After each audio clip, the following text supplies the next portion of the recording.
Hello friends, welcome back to my channel journey with Bhargav. Hello friends, ఫైనల్గా మన ఛానల్కి 1000 సబ్స్క్రైబర్స్ని cross చేసాం. ఇదంతా మీ అందరి సపోర్ట్తో నేను చేయగలిగాను. Thank you to each and every person who helped me to get this 1000 subscribers. So friends, ముందే అనుకున్నాను నేను 1000 సబ్స్క్రైబర్స్ రాగానే ఏదన్నా ఒక చిన్న ఆర్ఫనైజ్లో కేక్ కటింగ్ చేసి పిల్లలకి లంచ్ పెట్టిద్దామని డిసైడ్ అయ్యాను.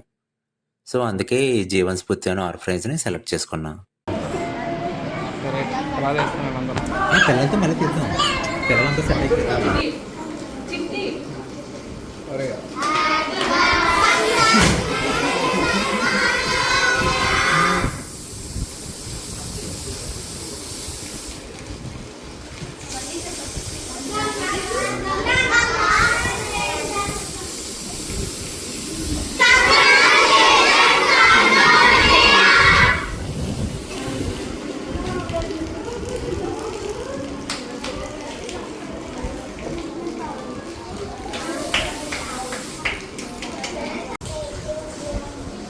ఫ్రెండ్స్, కేక్ కటింగ్ అయిపోయాక పిల్లలకి చాక్లెట్స్, బిస్కెట్స్ డిస్ట్రిబ్యూట్ చేసాము. వాళ్ళతో పాటు ఉన్నారు కదా, వీళ్ళు మా క్లోజ్ ఫ్రెండ్స్.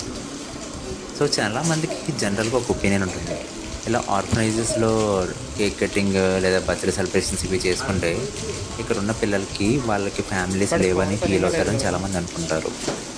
ఒకవేళ మీకు ఆ ఒపీనియన్ ఉంటే కనుక మీ వల్ల వీలైనంత అమౌంట్ పిల్లలకు కావాల్సిన basic needs like books, pens లేదా ఏదైనా స్కూల్ ఫీజ్ లాంటివి ఏమైనా పే చేయొచ్చు. లేదా వాళ్ళకి కావాల్సినవి ఫుడ్ ఐటమ్స్ లేదా చాక్లెట్స్, బిస్కెట్స్ ఇలా కొనివ్వచ్చు. సో ఇది జస్ట్ నా ఒపీనియన్.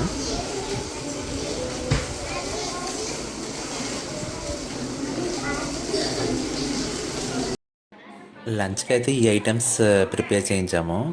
యాక్చువల్గా మేము ప్రీ ప్లాన్డ్గా అనుకోలేదు, ఇదంతా ఒక సడన్గా ఫిక్స్ అయ్యి చేసాం. ఇది నెక్స్ట్ టైం కొంచెం ప్రీ ప్లాన్డ్గా అనుకుని ఇంకా బాగా చేద్దాం అనుకుంటున్నాం. చూస్తున్నారు కదా, ఇక్కడ ఉన్న చిన్నపిల్లలకి చాలా డిసిప్లైన్డ్గా ఉన్నారు. ఇంక్లూడింగ్ 5 to 6 years ఉన్న చిన్నపిల్లలు కూడా చాలా డిసిప్లైన్డ్గా బిహేవ్ చేస్తున్నారు. వీళ్ళకి రోజు తినే ముందు ఎలా ప్రేయర్ చేయడం అలవాటంట. యాక్చువల్లీ ఇది ఒక ప్రైవేట్ ఆర్ఫనైజ్. వీళ్ళకి మెయిన్గా 4 donors ఉన్నారంట. సో వాళ్ళే కంటిన్యూస్గా డొనేట్ చేస్తారు. ఇది కాకుండా మధ్య మధ్యలో ఎవరైనా డొనేట్ చేసే వాళ్ళు ఉంటే వాళ్ళు డొనేట్ చేయొచ్చు. ఇలా వాళ్ళ పేర్లు ఏ రోజైతే ఎవరు స్పాన్సర్ చేశారో వాళ్ళ నేమ్స్ ఇలా బోర్డు మీద రాస్తారంట. ఇక్కడైతే ఫుడ్ మనం ఇక్కడ వాళ్ళతోనే ప్రిపేర్ చేయించాల్సిన అవసరం లేదు. బయట కూడా మనం తెలిసిన వాళ్ళతో ఫుడ్ ప్రిపేర్ చేయించి తీసుకురావచ్చు అంట. అందుకనే నేను ఫుడ్ నెక్స్ట్ టైం బయట ప్రిపేర్ చేయించి తీసుకొద్దాం అనుకుంటున్నాను. ఎందుకంటే వీళ్ళకి ఇదే ఫుడ్ తిని తిని బోర్ కొడుతుంది కదా. సో ఫ్రెండ్స్, నేను ఇంకా ఇలాంటి ఆర్గనైజ్ ప్రోగ్రామ్స్ చేయాలనుకుంటున్నాను. దానికి మీ అందరి సపోర్ట్ నాకు ఎంతో అవసరం. దానికి మీరు చేయవలసింది చాలా సింపుల్. దయచేసి ఈ వీడియోని సబ్స్క్రైబ్ చేసి, లైక్ చేసి, పక్కనున్న బెల్ ఐకాన్ని ఆన్ చేయండి. సో నేను పెట్టిన ప్రతి వీడియో మీకు వస్తుంది. ఫ్రెండ్స్, మీరు ఎవరికైనా మాతో కొలాబరేట్ అవ్వాలనిపిస్తే కనుక స్క్రీన్పై కనిపిస్తున్న మెయిల్ ఐడితో కనెక్ట్ అవ్వండి. కనెక్ట్ విత్ bhargav5@gmail.comకి మీ మెయిల్ చేయండి. సో మేము మీరు పంపించిన అమౌంట్ని ఎక్కడ స్పెండ్ చేసాము, ఏం కొన్నాము అన్ని రిక్వైర్డ్ బిల్స్ అన్నీ మీకు తిరిగి మెయిల్ చేస్తాము.